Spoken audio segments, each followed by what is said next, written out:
Mais uma vez estamos juntos aqui pelo National Sports Channel com a sua programação especial, o Na Faixa, sempre neste canal e sempre neste horário. Hoje com um quadro muito legal, mas antes um recado para você. Participe conosco nas nossas redes sociais, visite o nosso canal no YouTube, no Facebook, no Instagram e no Twitter. Você também pode visitar o nosso site, que é o nationalsportchannel.com.br. E o WhatsApp é o 11 de São Paulo, 94781-6365. Eles vêm aí, novo quadro do Na Faixa do National Sports Channel, Luiz Carlos Quartarolo, Fábio Seródio. Os caras estão chegando e você assiste a partir de agora. Você vai assistir agora mais uma atração do NSC.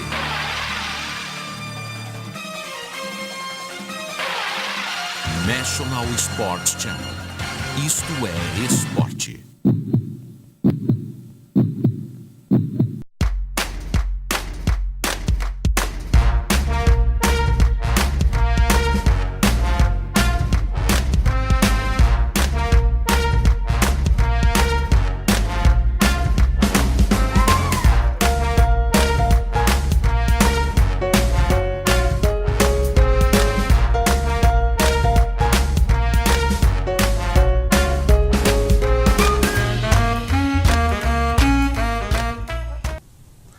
Olá, amigos. Estamos de volta com você aqui. Convidado muito especial, eu, meu amigo Fábio Seródio. Os caras estão aqui, mas tem um cara mais especial nessa mesa. Já você vai vê-lo.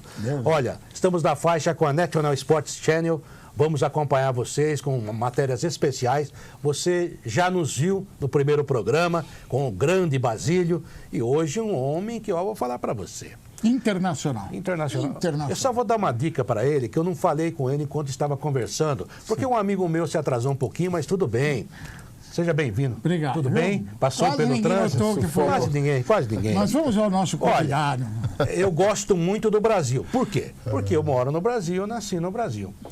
Mas fora o Brasil, exceção feita o Brasil, o país que eu mais gosto na América do Sul é o Chile. Não me diga. Aliás, fui várias vezes a Santiago do Não Chile. me diga. Eu ando mais em Santiago do Chile melhor do que Roberto Rojas. Conheço todos os caras. Olha a camisa. Eu adoro. Aliás, eu adoro também o vinho da casa. O vinho da casa lá é bom.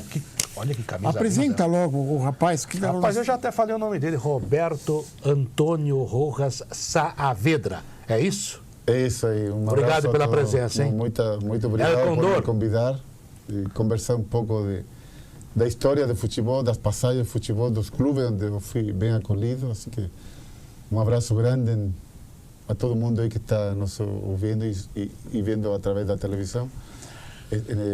Conversar de futebol sempre faz bem. Eu só queria dar um toque para quem está nos vendo agora no início. Você que não viu o Roberto Rojas jogar, então você imagine os melhores goleiros do mundo hoje. O nível é daí para cima, tá? É verdade. Ele era um goleiro extraordinário. E não é só dentro do campo. O Rojas, ele é um exemplo de superação na vida, passou por tanta coisa diferente, superou tantas dificuldades. Verdade. Hoje, com 61 anos de idade, presente aqui no nosso programa. Aliás, o apelido dele, ele é conhecido como Condor. Para quem não sabe, esse é o Condor. Olha que lindo o Condor. Não parece nada com o Rojas, é verdade, mas ele é realmente bonito, os braços abertos. Mas eu diria que o Rojas voa mais que ele. E o Condor, para quem não sabe, é símbolo nacional. Na Colômbia, no Chile, no Equador, na Bolívia. Está na bandeira do Chile como escudo. Então... Mas eu estive lá em Valle Nevado e daí o guia falava assim: o Condor vai aparecer. Eu falava, cadê o Rojas? Cadê o Rojas? O Condor vai aparecer. Aqui tem muito na montanha. Mas o Condor não apareceu, viu? Estava aqui no Brasil. Estava aqui no Brasil. Estava sendo quase brasileiro, porque naquela época, de repente, você foi lá. Eu fiquei 10 anos muito mal de saúde, né? Com um transplante de fígado. Então, tenho parte do Brasil fisicamente também. Aliás, você hoje é radicado. Faz 27 anos. É um brasileiro radicado aqui. Faz 27 anos que estou aqui, o tempo passa muito rápido. Demais. Com acerto, com desacerto, com dificuldade, aqui e lá e tal. Mas vamos levando, né? Rojas, é lógico que a gente queria começar falando da tua carreira, começando no Colo-Colo. Você foi bicampeão chileno pelo Colo-Colo. Vi várias fotos, aliás, a dona Vivi, para quem não sabe, a Vivi é a esposa do Rojas. Eu queria começar o programa com um assunto delicado. Que história é essa de você achar a Vivi na prateleira de chá do supermercado? Aí entra o romanticismo do nosso latino, né? Sim. E aí me agradou o tipo de mulher que era, não conhecia ela personalmente, óbvio. Aquele chaveco que você fala, né? Deu certo nessa hora e vamos embora. Tá valendo até hoje, né? Graças a Deus, né? Graças a Deus. Porque chegou na hora certa também, né? Na hora de mais dificuldade. Você diria que ela Deus te colocou.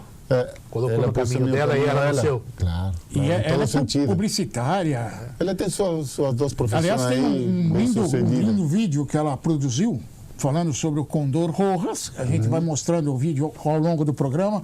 É muito legal, um videozinho curto de 1 minuto, mas é muito legal.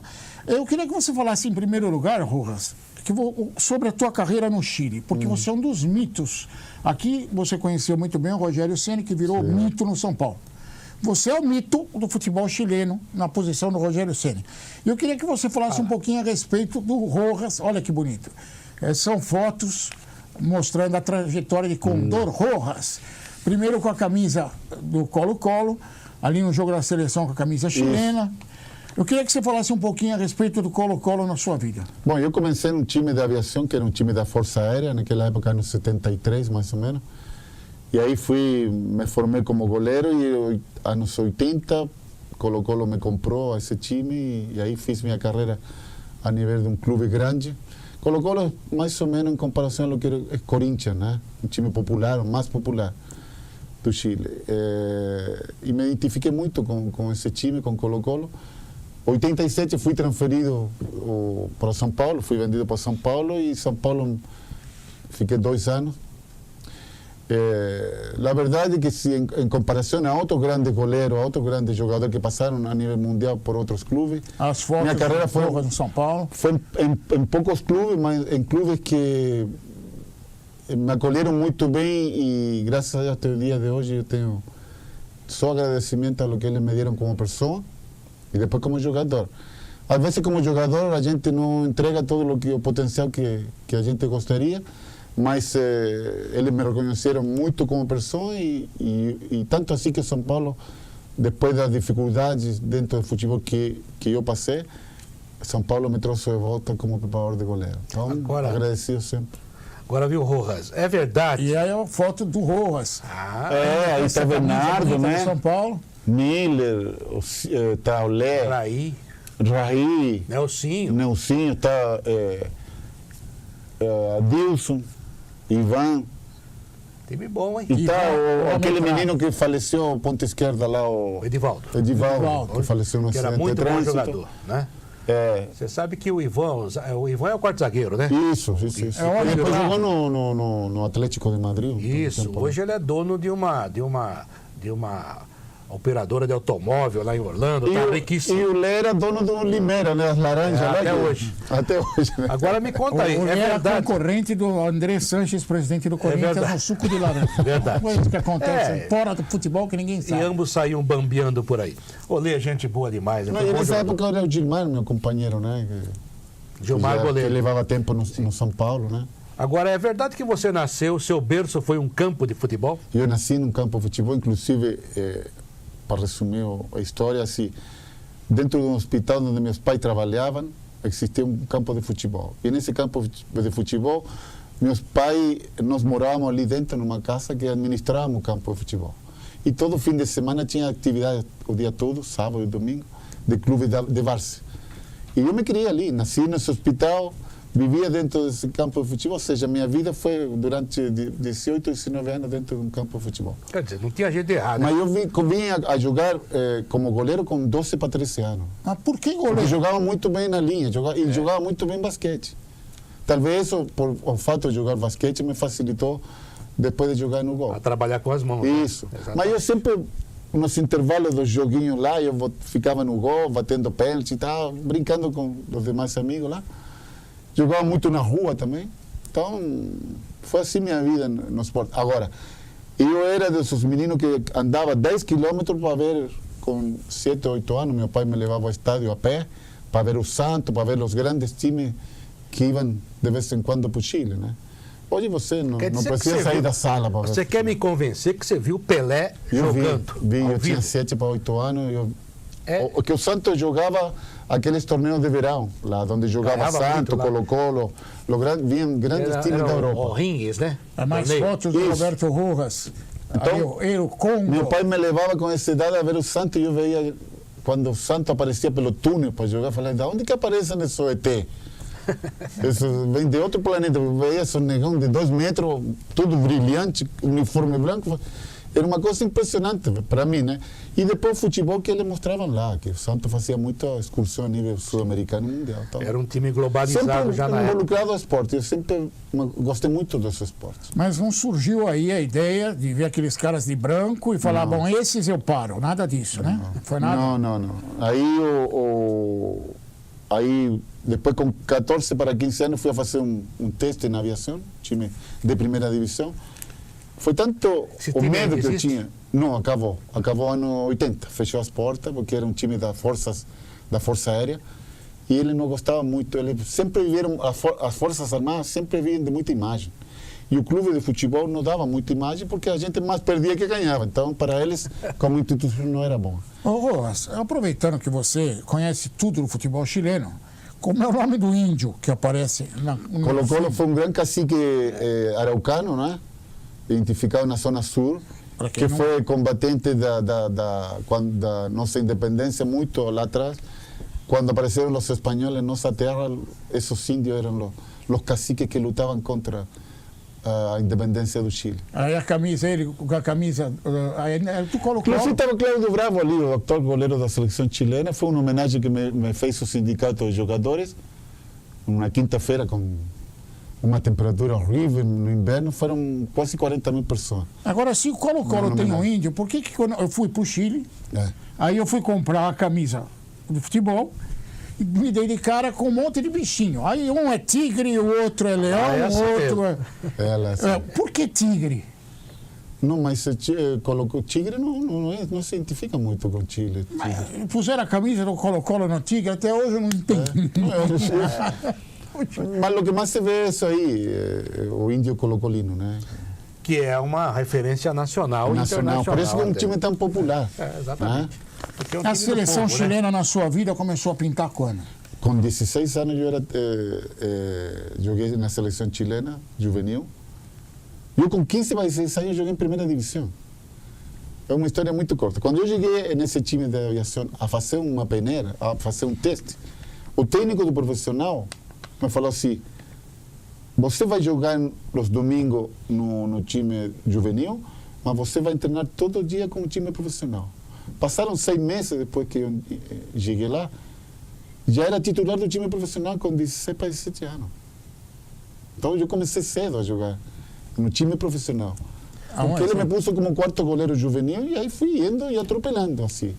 Em um bom sentido, porque os companheiros se machucavam, enfim, o rendimento não era bom. Ocupando espaço. E foi indo, ocupando espaço. Ocupou espaço. Agora, você tem um ídolo de goleiro? Eu tenho 3. Quem? 3 ídolos, a nível internacional. Que é o Seth Maier, né? Goleiro excelente. Alemão, Fijol, e Rodolfo Rodrigues, a nível internacional. E a nível nacional, tem um goleiro que passou na seleção chilena, que era Mário Ben, que foi titular na Copa de 82 na Espanha. Eu me lembro dele. Um goleiro que eu vivi... Você é melhor que ele, viu? Não, eu tecnicamente como goleiro, é o melhor goleiro que eu já vi, tecnicamente. Condições netamente naturais como goleiro. Agora, os goleiros evoluíram dessa parte até agora. E depois trabalhei durante 12, 13 anos com um goleiro que se especializou não só em trabalhar embaixo do gol, sino também em fazer gol. Você sabe que o Mas Seth esses Maier, foram meus goleiros. o Raul Mas Plasma. eu sempre... Eu analisava esses goleiros, mas ao mesmo tempo eu gostava de ver goleiro da Várzea. Sim. Porque às vezes na Várzea tem muito melhor goleiro que no time profissional. E tem mais dificuldade, né? Claro. Sem E uma treino. dificuldade muito grande. Eu aprendia com todos esses. Claro, mas vai agregando, né, valores. Rojas, Você sabe, só deixa eu contar essa historinha do Sepp Maier, que é um ídolo para mim também. O Sepp Maier tem um braço muito comprido, né, Batiano? Muito comprido. Muito comprido. Você sabe que o Cruzeiro foi jogar o Mundial em 76 contra o o Maier contra o Bayern Munique lá em Munique. E fazia muito frio. O Raul Plasman conta essa história. Acho que o Tata Muniz, que está aqui conosco também, deve conhecer essa história. E daí, pouquinho antes do jogo, veio um alemão com um tradutor em português e trouxe uma caixa para o Raul Plasman. Falou assim, olha, é um presente do Maier para você. Aí o Raul falou assim, presente para mim? Nem conheço o cara, né? Mas tudo bem. Abriu, era um par de luvas para jogar na neve. Da Reus. Estava todo nevado o campo. E daí ele ficou, caramba, por que o cara que vai jogar contra mim, né? Me dá um presente Me dá um desse. presente desse. Daí disse que passou um tempão, ele parou de jogar, o Maier também encontrou numa cobertura de Copa do Mundo o Maier. Falou, poxa, olha, aconteceu isso, você se lembra? Eu falei, lembro. Mas por que você fez isso? Horas, eu sabia que você não estava acostumado a jogar na neve. Então, mandei um par de luvas para você. Quer dizer, a posição desportiva do cara foi acima do jogo. E a solidariedade, né, para um companheiro que é de profissão que negócio muito bonito, que nem né? conhecia, mas viu as possíveis dificuldades que o adversário podia ter.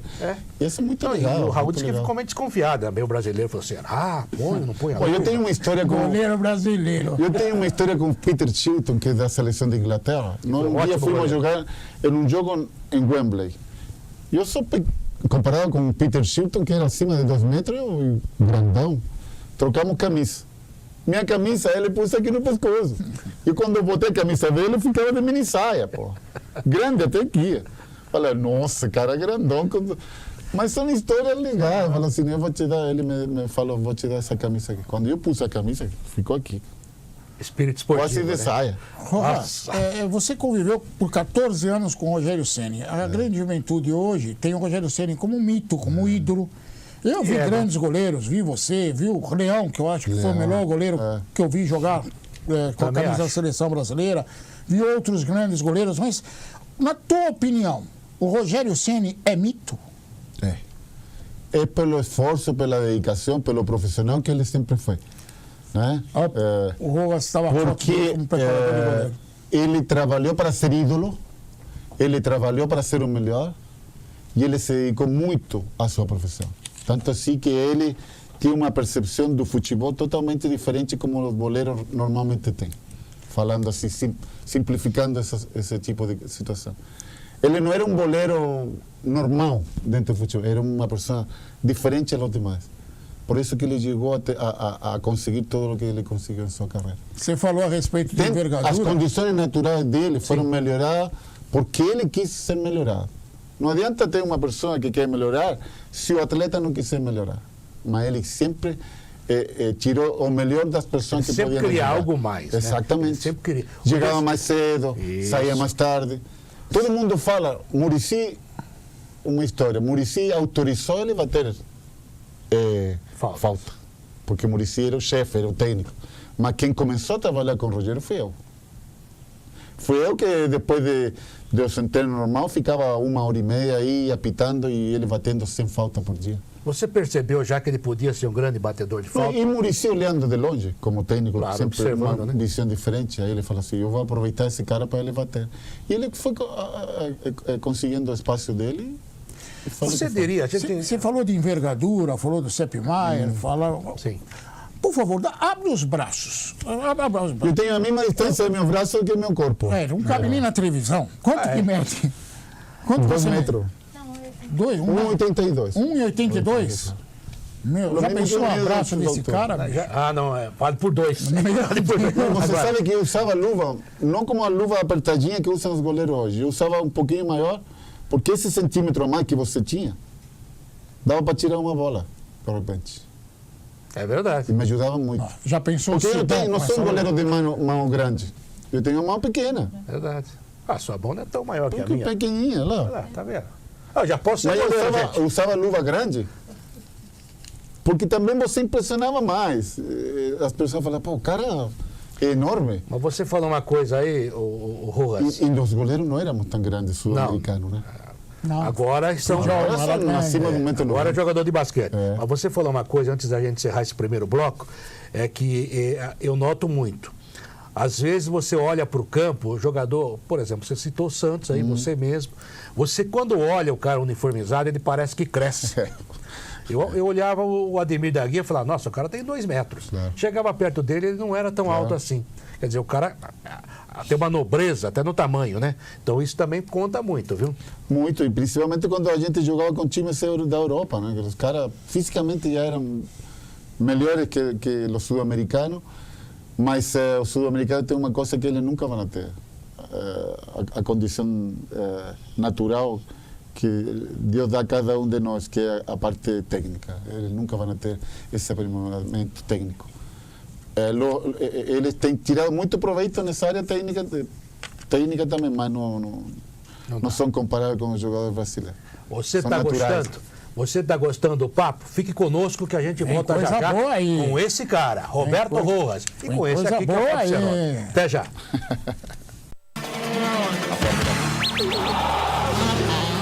Você está assistindo mais uma atração do NSC.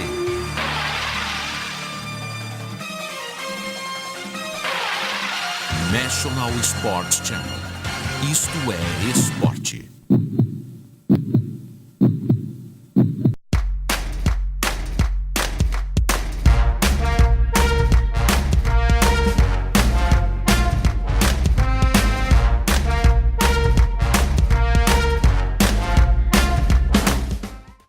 Voltamos aqui, os caras com você, meu caro Fábio Ceródio, Roberto Rojas, nosso convidado muito especial. Obrigado. Rojas, eu vou dizer uma coisa para você.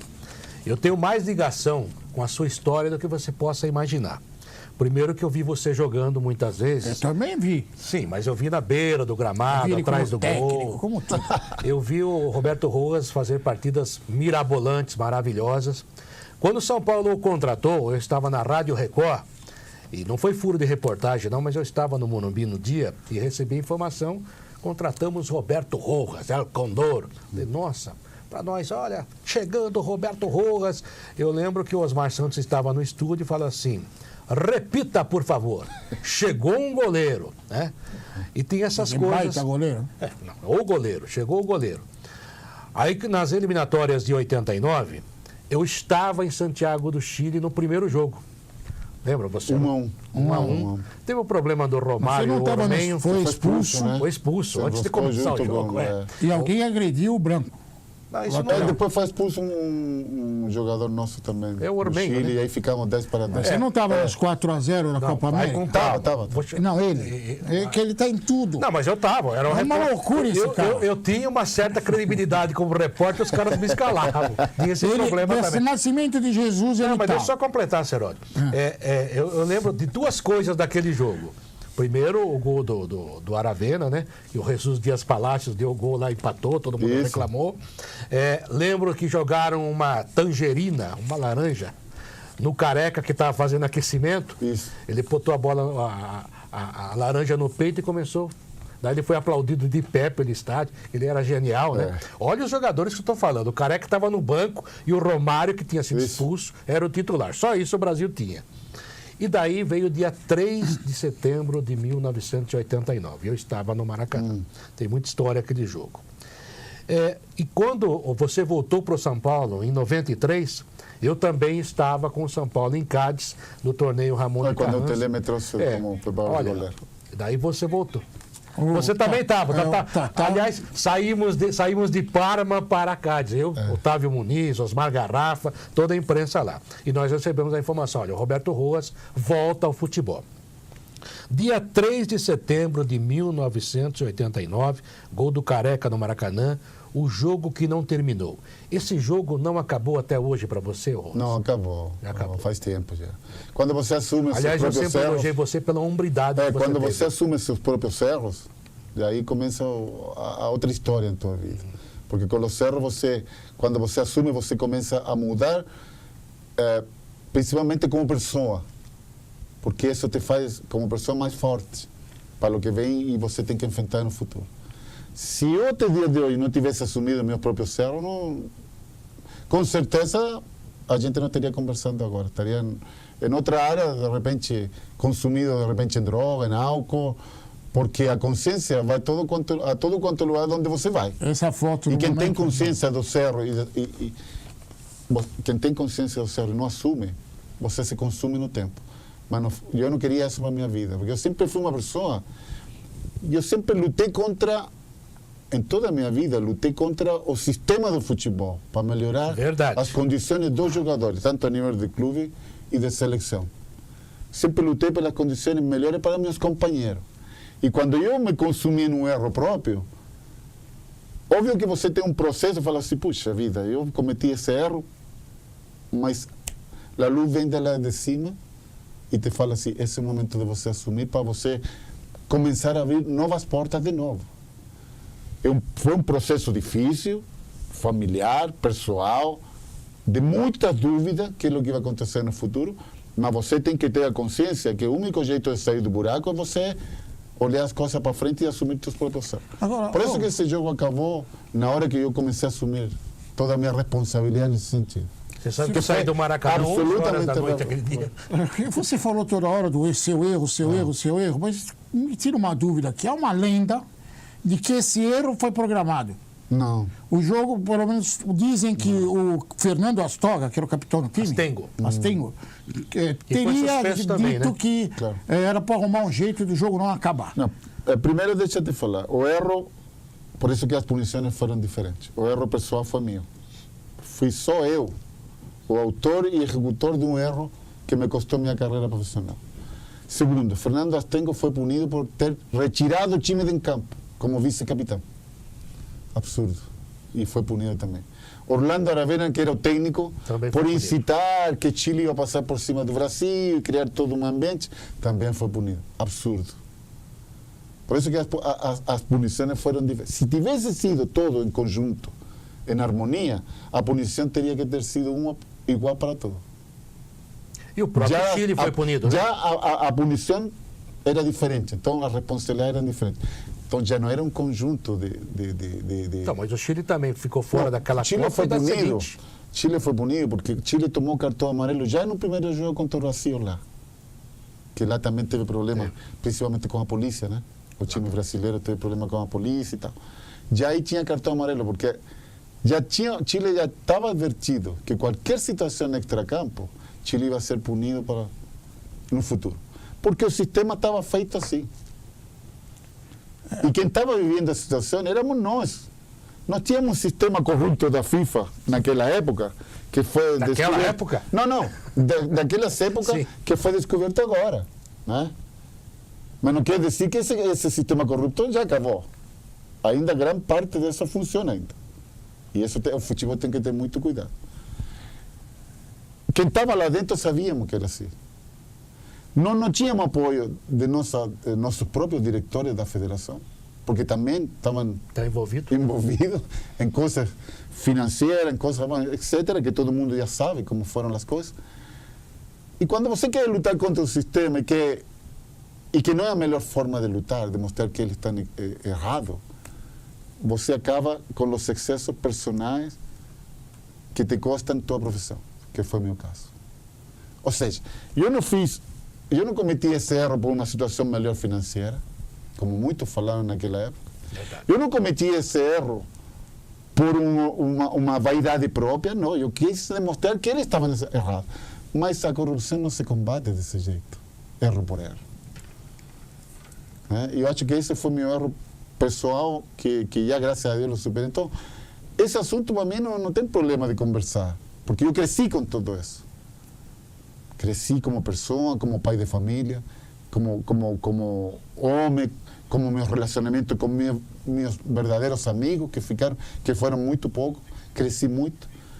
Enfim, estamos falando desse assunto. Agora tem uma coisa que eu acho que em meio a tudo isso, porque você olha assim num primeiro momento, quando há um problema envolvendo a gente, todo mundo já teve problema na vida, né? Mais grave, menos grave. Às vezes você dramatiza demais. Sim. E depois você começa a ver e buscar algo positivo. Sabe uma coisa que eu achei legal que aconteceu? Não devia ter acontecido, ok. Mas hoje você é um cara muito respeitado aqui no Brasil. Ninguém te cobra por isso. Aliás, nunca cobrou. Não, você notou já isso? Nunca você é um cara querido aqui no Brasil. Sabe por quê? Porque o sistema do futebol é um. Eu sou amigo de todos os jogadores em qualquer área. Sou amigo dos jornalistas. Não tenho uma amizade assim de... Mas eu estou falando até do Mas povo, eu sempre respeitei as pessoas. Sim. E você passa a respeitar mais as pessoas quando você reconhece seus próprios defeitos. Se você não reconhece teu próprio defeito, você nunca vai saber a magnitude de respeitar os demais. E eu sempre fui assim. Então, quando eu caí em desgraça pessoal, eu quis recuperar isso aí, não pelo bem meu também, senão pelo dos meus filhos. Porque um dia meus filhos iam me cobrar, eu falei, pai, o que você vai me cobrar se tua atitude quando você era jovem foram todas erradas? Ou você não assumiu isso aqui, não assumiu isso aqui. Eu queria recuperar. Eu já estava enxergando o que hoje meus filhos não têm nenhum direito a me cobrar, porque eu me recuperei nessa área. E isso eu queria recuperar, porque isso não tem valor. É muito digno. E eu queria recuperá-lo com meus irmãos, com minha família. O que você está falando, qual que é? É bom, o de baixo é meu neto, meu filho maior é Paulo César, aí falta Paz Belém, a minha senhora Guilherme. Esse é meu netinho, né? Mas falta Paz Belém, que ela nasceu aqui no Brasil, ela é brasileira. Rojas, tudo que você está dizendo comove a gente, acho digno demais da sua parte. É um exemplo como ser humano, de reconhecer o próprio. Eu não vou te negar que no começo era difícil para mim falar desse assunto. Porque você tem dúvida, tem muita coisa, muito peso em cima da gente. Porque passar de ídolo a vilão e depois recuperar tua autoestima como pessoa, primeiro como pessoa, depois como profissional, claro que teve um momento muito difícil. Posso te fazer uma pergunta? Mas hoje não tem nenhum problema. Eu agradeço tuas palavras, porque... Não, com todo o respeito que você me merece, tenho certeza que é muito. Como eu disse, eu vi você como jogador, como a sua hombridade, indiscutível, né? Isso mexeu com todos nós. E eu acho que muitos brasileiros, a grande maioria, abraçou você, né? Eles têm um respeito muito grande. Depois que você fez pelo São Paulo, que tem gente que não reconhece, levou São Paulo para a Libertadores num momento difícil. Né? Foi terrível. Depois não reconheceram, tudo bem. Mas o torcedor, a gente conversa, há um grande respeito pelo ser humano, Roberto Rojas, e pelo ex-jogador, pelo grande goleiro que você foi. Você se cortou naquele lance? Foi. Mas por que você... Para tirar proveito só de um resultado, né? Para demonstrar ao sistema, não estávamos sozinhos contra o sistema. Ou seja, você não cai o foguete... Mas isso aí é coisa... Mas não, você ia se cortar do mesmo jeito? Mas sabe qual que era a intenção? De uma pedrada, de uma pilha. Quando aconteceu isso aí, aconteceu. E aí você paga as consequências por uma atitude errada. Mas você se cortou como? Você estava com alguma coisa na luva? Estava. Você já entrou com algo na luva? Já no intervalo. Foi no intervalo? No intervalo. Não foi em todo o jogo. Aí, Rojas, eu tenho uma curiosidade. Eu não consigo imaginar o Rojas entrando em campo com algum mas até o dia de hoje tem jogadores que a gente já viu imagens por aí, atuais, né?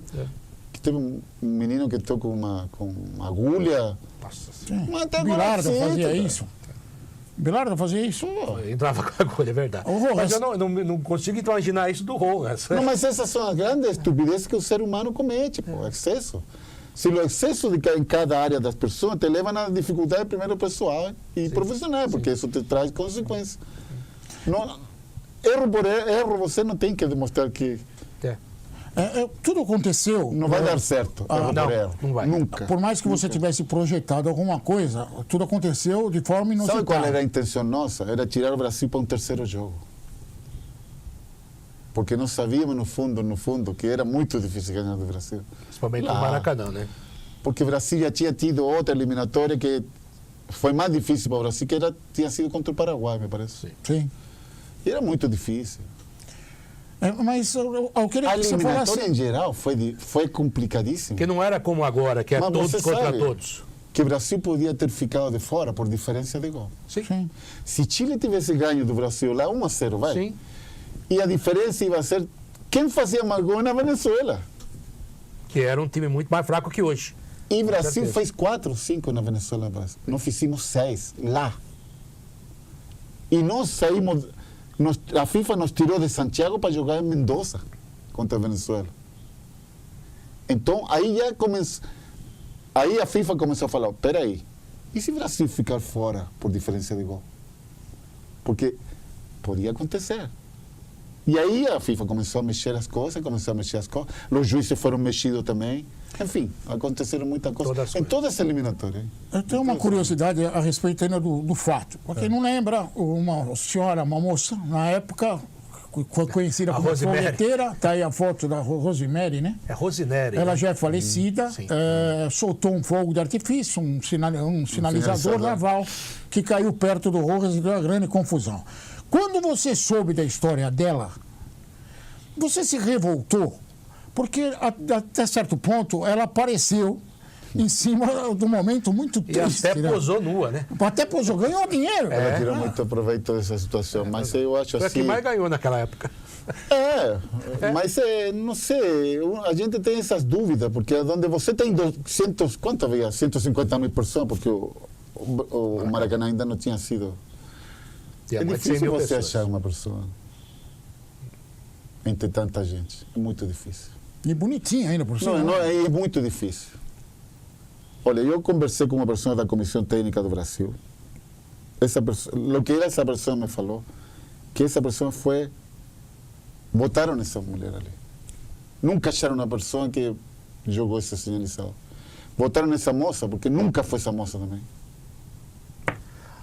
E quem me falou foi um da Comissão Técnica dessa época. Desse jogo, da seleção brasileira. Ou seja, pegaram... Botaram um bode expiatório e botaram essa menina. Será que essa menina tem cara de ir num estádio para fazer um negócio desse? Não. Não. É muito difícil você achar uma pessoa em 150 mil. Não foi ela. O cara me falou Você que ficou revoltado? Ficou revoltado até porque ela ganhou em cima disso? Não, em absoluto. Até porque um dia num programa de televisão no Chile, eu estava trabalhando no São Paulo, me convidaram para um programa no Chile. Mas eu não sabia que ela estava lá. E o programa, um canal de televisão sério, canal grande lá no Chile, me levaram para lá. Só que o programa era em blocos, né? Primeiro bloco estava Elia Figueroa falando de futebol e tal. E de repente eu apareço assim por as portas do fundo do canal e eu vejo uma moça falando em português. Não vi a cara dele. Eu vi as câmeras assim, falando do tema que tinha acontecido anos atrás. Aí eu apareci no meio e falei assim, desculpe, mas eu me retiro. Era ao vivo, com plateia, tinha umas 200 pessoas na plateia. Falei, eu não me presto para esse tipo de coisa, porque eu não tenho nada contra ela e eu não vou me expor e dar espaço para ela se promover a costa minha. Porque minha punição, essa me pertence. Eu não preciso de outra pessoa. Já paguei, né? E eu estava trabalhando tranquilo no São Paulo. Então o canal de televisão me levou enganado para lá. Para fazer uma homenagem. Homenagem de quê? A quem? Então eu nunca tive contato com ela. E eu nunca tive problema com ela, nunca falei mal dela. Só que eu vivo muito bem com meus problemas e ela vive com seus problemas. Agora, muitos anos depois, aquela pessoa que eu te falo que esteve lá no vestiário, inclusive essa pessoa me atendeu no vestiário do Brasil, saiu do vestiário do Brasil, entrou no vestiário do Chile. Aí essa pessoa me falou que a Confederação Brasileira pôs essa pessoa como bode expiatório. Eu não duvido de nada. Olha, Sim, sendo mas é o problema, né? Mas o time brasileiro era muito forte. Não, na muito época. forte. Muito forte. Tafarel. O time que viria a ser campeão Jorginho. do mundo em 94, é mais ou menos aquela base, né? Porque não foi bem em 90, saindo contra a Argentina. No melhor jogo que o Brasil fez, acabou saindo. E basicamente aqueles jogadores foram para a Copa de 94. Tanto que o Romário estava, o Bebeto Tava o Dunga, Jorginho. Tinha um timaço. É um time forte. Bebeto, Romário, Careca. Mas era uma boa geração também do Chile. Muito bom. Muito bom. Não era tão bom como a última geração que tem, mas era competitiva. Sim. Dentro das condições que a gente tinha. Quartarolo, essa seleção, nós nos apresentávamos, vamos supor, amanhã faltava roupa para treinar. Nós não tínhamos roupa para treinar. Aquele time? Esse time. Nós fomos jogar um jogo amistoso antes da eliminatória contra a Argentina. Não tínhamos bola para treinar, Quartarolo. Seleção chilena. Então você lutava sempre com coisas, gente, sempre procurando coisas a mais. E nós não tínhamos, não lutávamos porque o grupo era forte. Nós não tínhamos uma grande quantidade técnica, um craque no time. Mas como grupo éramos bem unidos, sabe?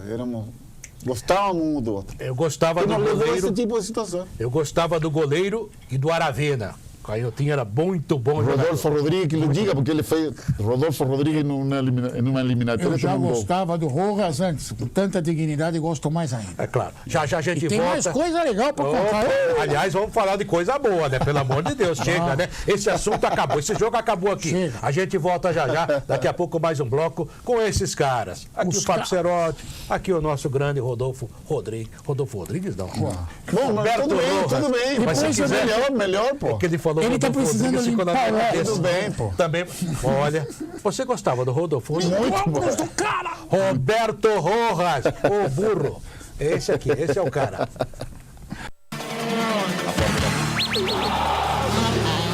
Você está assistindo mais uma atração do NSC.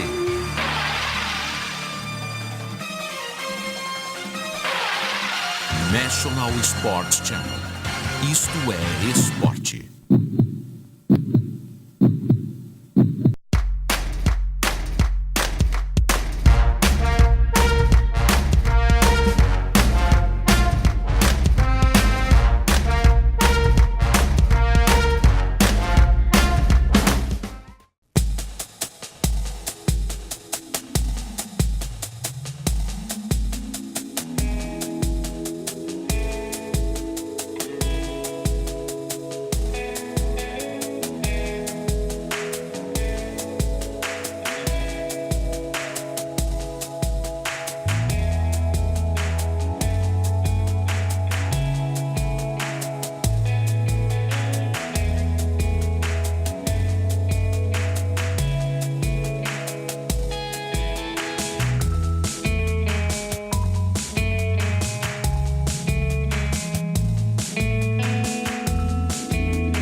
Aí ainda não fazia o transporte. Esse é o cara, é Esse é o Roberto cara. Rojas. Produção Agora, da dona Vivi, que ele achou numa gôndola de supermercado. Viviane, Começar a olhar as gôndolas. Viviane Bruno Rojas, é isso? Só Você conhece, faltou Rojas? uma foto lá. Me parece conhecida, Você né? conhece a produtora? Você gostou do vídeo que ela Gostei, fez? gostei. Dê a nota, por favor. 10 e meio. É, também, se não der 10, ela derruba o chá na cabeça dele. Parabéns, Sim, né? Tem Ainda mais, continuam bebendo chá, né? tem mais, hein? Ficou faltando uma foto dele com a camisa do Esporte Clube do Recife. É verdade. Porque ele também fez isso. Olha Olha lá. que lindo, olha que bonito. Aí, ó. Ele Não fez fica- história no Não ficou esporte faltando, também. aí está. Ó, parabéns a Viviane, realmente um vídeo muito bem produzido, Bonita né? camisa do esporte, né? Bonito, até hoje é bonito. Tá vivendo uma má fase nesse momento, mas é um time tradicional. Você parece que foi feliz lá, né, ô Rojas? Muito, muito, porque quando o Neuzinho me convidou para trabalhar, eu estava sem trabalho, né? Eu tinha saído de São Paulo em 2005, aí passei um tempo sem trabalhar e Neuzinho falou assim, ó, vamos trabalhar lá no esporte, porque o Neuzinho eu trabalhei com ele no São Paulo, então ele me conhecia. Falou assim, olha, vou te falar, o esporte não é o São Paulo, não tem a mesma estrutura. Falei, ó, é futebol, Neuzinho. Um dia está num time de elite, outro dia não. E a Mas bola é faz redonda, parte né? do futebol. Vamos embora. Fui embora.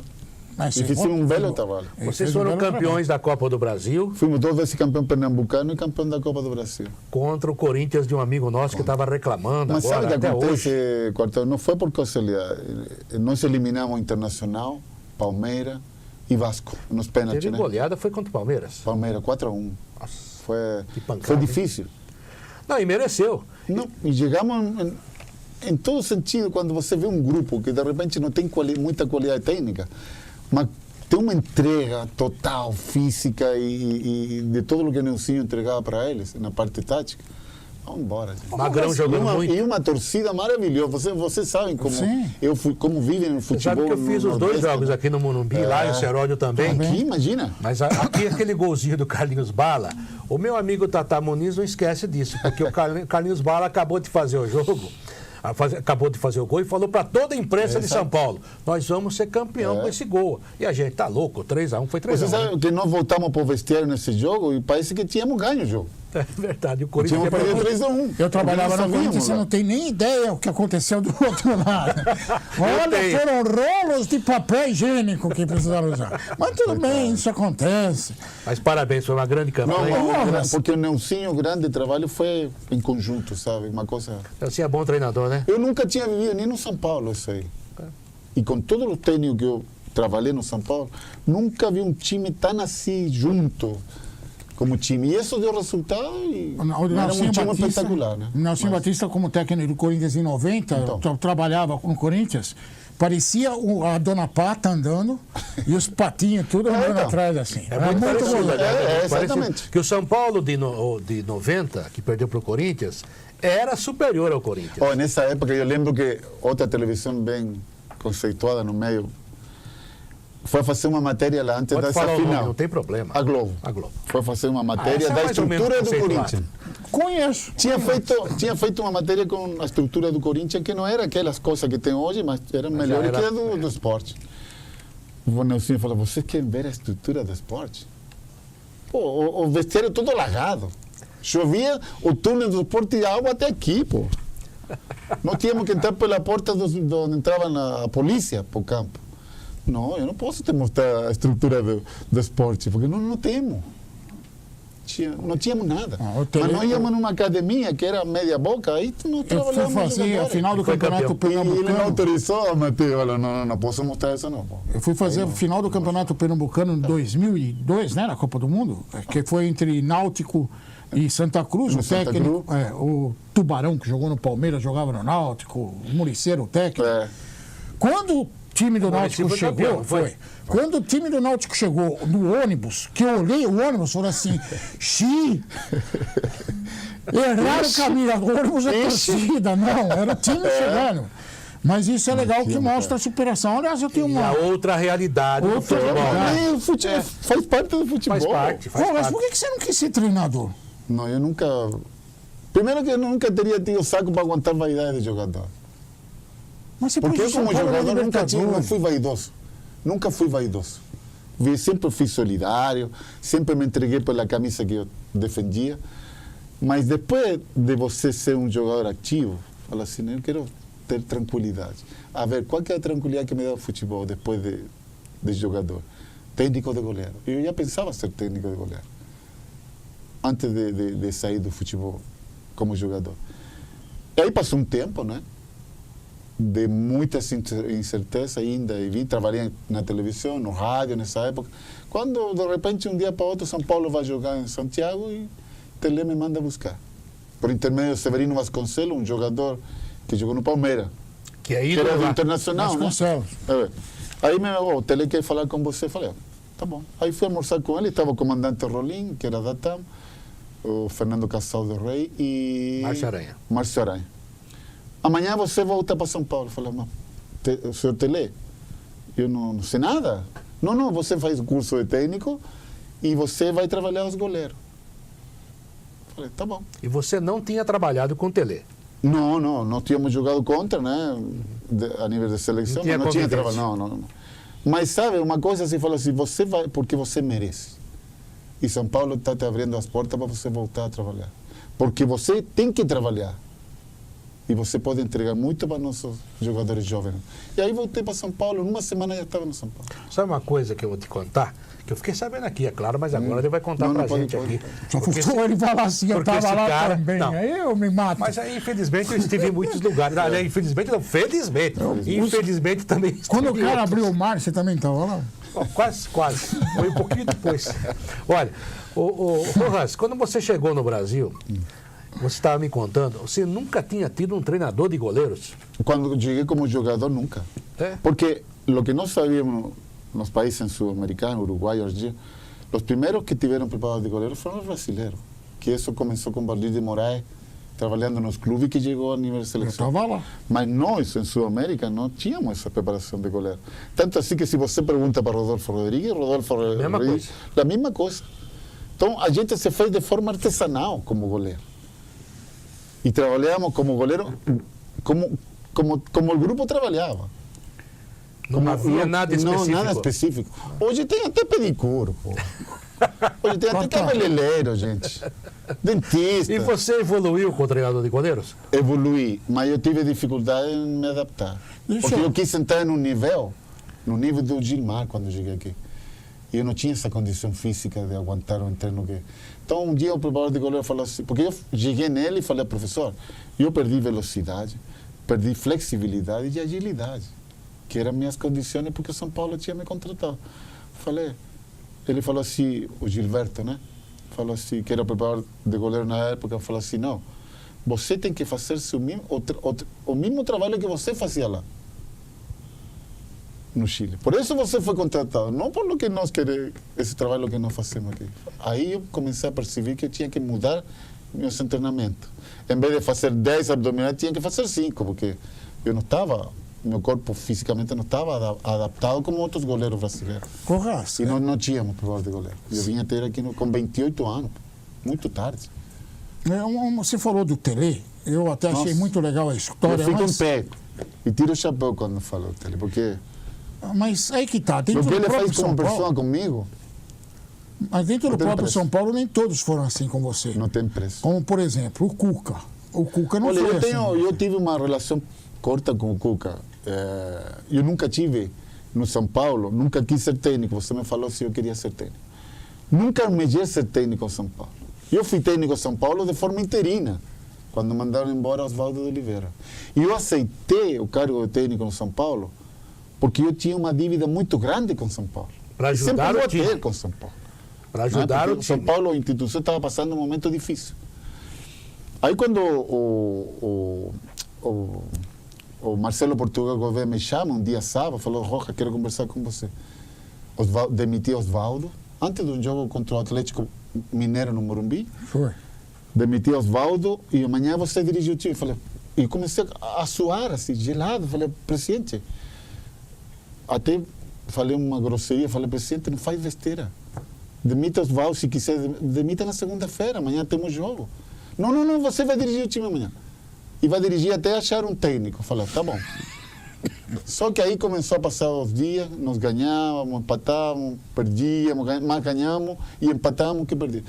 E aí fui O time melhorou. melhorou, porque não comigo. Aí, quando eu assumi essa responsabilidade no escritório do presidente Marcelo Portugal, eu falei, presidente, eu preciso de alguém que me ajude, que enxergue o futebol de forma diferente como eu enxergo lá embaixo.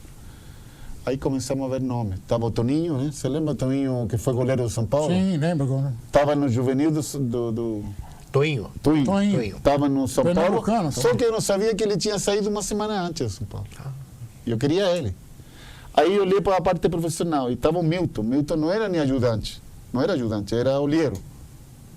Nessa hora com Oswaldo. Milton Cruz. Milton Cruz. Aí eu falei assim, então traz o Milton. Aí o presidente falou assim, ligou na hora e falou, Milton, vem aqui, tem que se concentrar. Milton nem sabia o que estava acontecendo. E aí começamos a trabalhar e começamos a fazer arroz com feijão todo dia. Não mudamos nada. Eu falei, peraí, eu trabalhei com o Nelsinho, com o Oswaldo. Arroz e feijão. Até o São Paulo achar um técnico. Eles foram atrás do Leão estava no Santos, foram atrás do Luxemburgo, estava no Cruzeiro, né? Que o Cruzeiro depois foi campeão. E aí nós fomos indo, aí ficamos mais de 10 meses como técnico. Mas aí o Cuca, quando chegou, te traiu. Bom, aí o que aconteceu? Nós classificamos o time para a Libertadores. Se passaram 10 anos da época do Tele, que o São Paulo não ia para a Libertadores. Nós com Milton e os jogadores, que foram muito importantes, porque o primeiro dia que eu cheguei para lá, eu falei assim, ó, eu não sou técnico, tá? Só que eu sou o chefe de vocês hoje. E eu quero que vocês entendam que às vezes o chefe toma decisões que alguns não gostam e outros vão gostar. Só que eu tenho que ser justo com vocês. Vai jogar quem tiver melhor. E assim foi. Né? E eu dentro do time tinha grande dificuldade também. Porque eu tinha o Ricardinho como um dos jogadores que tinham sido contratados no começo do ano, e ele futbolisticamente não estava muito bem. Então eu tinha que equilibrar o time para o que nós queríamos e as pretensões que o time tinha. Eu tinha um bom goleiro. tinha um bom centroavante, que era o Luiz Fabiano. Tinha um meia de qualidade, que era o Ricardinho. Mas às vezes o Ricardinho não jogava porque a condição física dele não estava boa, ou a condição técnica também não ajudava muito. Então, e aí fui botando meninos das categorias de base, meninos jovens que queriam. Estava Júlio Batista, estava Kaká, que eram meninos ainda, não tinham esse amadurecimento que tiveram depois. Tinha o Rico, um centroavante, o Tardelli, que foi punido um mês por mim, porque não estava falando a mesma língua que a gente, e nós mandamos ele para o Amador, que foi muito bom para ele, para o futuro. Enfim, não tínhamos um time forte, mas graças ao trabalho dele conseguimos classificar para a Libertadores. Agora, aí eu fui de férias, não é? Rojas, você consegue resumir em 2 minutinhos que estamos terminando? Sim. Aí nós fizemos com o Milton a relação para o próximo ano. Acabou o campeonato, fizemos a relação. Quem que é o técnico? Muricy ou Cuca? Muricy tinha acabado com o Internacional. Cuca. Eu e o Milton falávamos para o Juvenal, traz o Cuca. E com o Cuca traz o Josué, traz o Favão, nós entregamos a lista para o Juvenal. Aí fui de férias, voltei de férias, e o senhor Cuca pediu minha saída uma semana depois, do São Paulo. E a diretoria aceitou, me mandou para o Amador. Amador, que não tinha o que tem agora. Tinha um campinho lá por Barueri, que tudo largado. E me botaram lá. Então você perde a motivação. Lógico. Perde totalmente a motivação. E pior que o Cuca ainda ficou com a fama de que foi ele que trouxe o Fabão, que foi ele que trouxe o Josué. A relação fomos nós com o Milton que fizemos para o Juvenal. Bom, e a foto do... Olha aqui, Ney. Gente, já é no CT de Cotia, é isso? Dá para fazer mais uns 2 programas, com certeza, com esse cara que é Roberto Rojas, um dos maiores goleiros da história do futebol. Como ser humano, um vencedor, um homem que enfrenta seus problemas, um exemplo legal para todos nós. Roberto Rojas, obrigado pela sua presença. Você sabe que a gente gosta muito de você. Obrigado, Fábio Seródio. Não atrase nunca mais. Nunca mais, pode deixar. Até a próxima edição. Os caras estarão com vocês. Obrigado pelo convite. Até mais. Muito sucesso aí para vocês. Obrigado. Obrigado. Esse é o cara.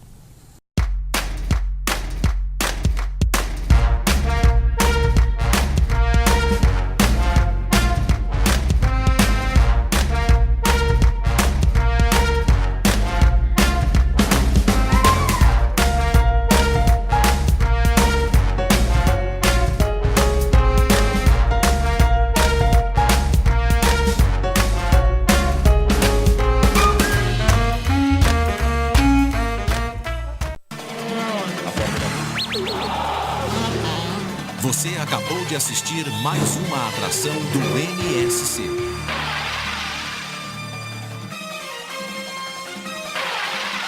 National Sports Channel. Isto é esporte.